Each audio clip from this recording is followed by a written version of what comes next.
आज हम एक बहुत ही दिलचस्प जापानी विचार पर बात करने वाले हैं, इकिगाई। हाँ, इकिगाई। सुना है ये सुबह उठने की वजह देता है और शायद एक लंबी खुशहाल जिंदगी का राज भी है। बिल्कुल। हमारे पास हेक्टर गार्सिया और फ्रांसिस मिरालिस की किताब इकिगाई खुशहाल जीवन का रहस्य से कुछ खास बातें हैं। तो आज हम इसी के जरिए समझने की कोशिश करेंगे कि ये है क्या। हाँ, तो किताब के हिसाब से देखें, इकिगाई का मतलब सिर्फ खुशी नहीं है, बल्कि जीने की एक वजह, मतलब एक ऐसी जिंदगी जो जीने लायक लगे। जीने लायक जिंदगी। और ये कोई एक चीज नहीं है। किताब कहती है कि ये 4 जरूरी सवालों के मिलने की जगह है, एक तरह का चौराहा। हाँ, वो 4 सवाल। पहला था कि आपको क्या करना पसंद है ना? बिल्कुल। आप प्यार किस चीज से करते हैं? दूसरा, आप किस काम में माहिर हैं? आपकी स्किल्स क्या हैं? सही। और तीसरा, दुनिया को किस चीज की जरूरत है, मतलब आप समाज के लिए क्या कर सकते हैं? एग्जैक्टली। और चौथा, जिसके लिए आपको पैसे मिल सकते हैं, मतलब आपकी आमदनी का जरिया। तो जहाँ ये चारों दायरे मिलते हैं, वही है आपका इकिगाई। किताब तो यही कहती है, ये सिर्फ जॉब नहीं, सिर्फ हॉबी नहीं, बल्कि इन सब का एक सही मिक्सचर है। और किताब में ओकिनावा का जिक्र है, जापान का वो द्वीप। हाँ, ओकिनावा, ब्लू जोन भी कहते हैं उसे। अच्छा, ब्लू जोन। हाँ, मतलब दुनिया की उन जगहों में से एक जहां लोग सबसे ज्यादा लंबा और सेहतमंद जीते हैं। और किताब कहती है कि उनकी जिंदगी में इकिगाई साफ झलकता है। तो क्या खास है उनकी लाइफस्टाइल में? क्या अलग करते हो लोग?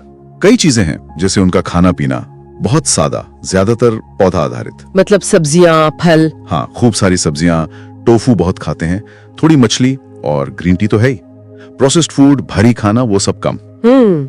और एक्टिविटी का क्या? वो जिम वगैरह जाते? नहीं, वो बात नहीं है। उनकी जिंदगी में ही मेहनत शामिल है, जैसे बागवानी करना उनका शौक भी है और कसरत भी। पैदल चलना रोज का काम है। मतलब लाइफस्टाइल में एक्टिविटी है। बिल्कुल, सहज रूप से, अलग से टाइम निकालने वाली बात नहीं। और मुझे लगता है शारीरिक सेहत के साथ साथ उनका सोशल कनेक्शन भी बहुत मजबूत होगा। आपने बिल्कुल सही पकड़ा। किताब में मुआई का जिक्र आता है। मुआई? ये क्या है? ये उनके सोशल ग्रुप्स हैं, बचपन के दोस्तों के ग्रुप्स जो जिंदगी भर साथ रहते हैं, एक दूसरे को इमोशनल, सोशल, कभी कभी फाइनेंशियल सपोर्ट भी देते हैं। अरे वाह! तो अकेलापन नहीं होता, एक अपनेपन का एहसास रहता है, जो मेंटल हेल्थ और लंबी उम्र दोनों के लिए बहुत जरूरी है। ये तो बहुत ही अच्छी बात है। आजकल के टाइम में तो ऐसे कनेक्शन कम हो रहे हैं। सही कहा। अच्छा, एक और चीज जो किताब में थी और मुझे बड़ी अजीब लगी, रिटायरमेंट का ना होना। हाँ, ये भी एक बड़ा पॉइंट है। ओकिनावा में लोग काम करना बंद नहीं करते।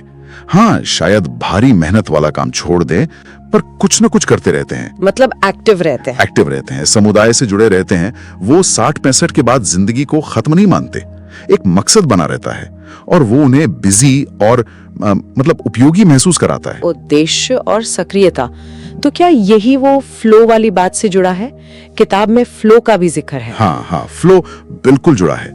फ्लो वो स्टेट है जब आप किसी काम में इतने मगन हो जाते हैं कि आपको वक्त का पता ही नहीं चलता। हाँ, होता है कभी कभी ऐसा। बस आप उस पल में होते हैं। किताब कहती है कि जब लोग अपने इकिगाई से जुड़ा काम करते हैं तो अक्सर ये फ्लो महसूस करते हैं और ये अपने आप में खुशी देता है। मतलब ऐसा काम जिसमें चैलेंज भी हो और मजा भी आए और आप उसमें खो जाएं। बिल्कुल, जब आपकी काबिलियत और काम की चुनौती दोनों का सही मैच हो। किताब धीमी जिंदगी जीने पर जोर देती है, तनाव कम करने पर। ये तो आज की लाइफस्टाइल से एकदम उल्टा है।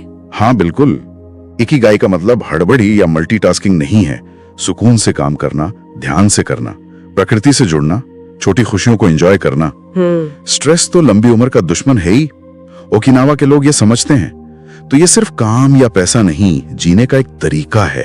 तो अगर हम इन सब बातों को समेटें तो किताब का निचोड़ क्या है? इकिगाई ढूंढने का मतलब क्या हुआ फिर? देखिए, पहली बात तो ये कि हर किसी का इकिगाई अलग होता है, यूनिक। उसे खोजना पड़ता है, वो मिलता नहीं आसानी से। सही। दूसरी बात, बैलेंस। लाइफ में संतुलन जरूरी है। काम, रिश्ते, आराम, शौक, सब कुछ। सिर्फ एक चीज के पीछे भागना नहीं।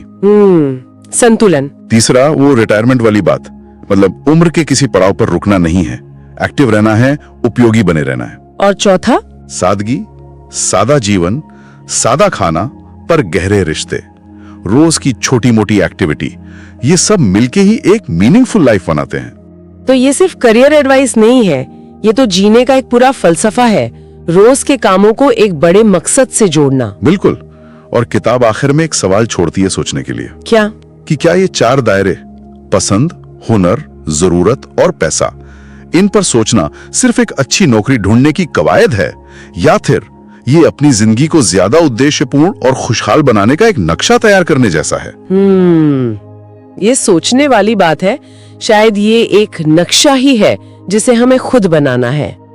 अगर आपको यह रिव्यू पसंद आया हो तो वीडियो को लाइक करें, अपने विचार कमेंट में जरूर बताएं और नए और रोचक बुक रिव्यूज के लिए चैनल को सब्सक्राइब करना न भूलें।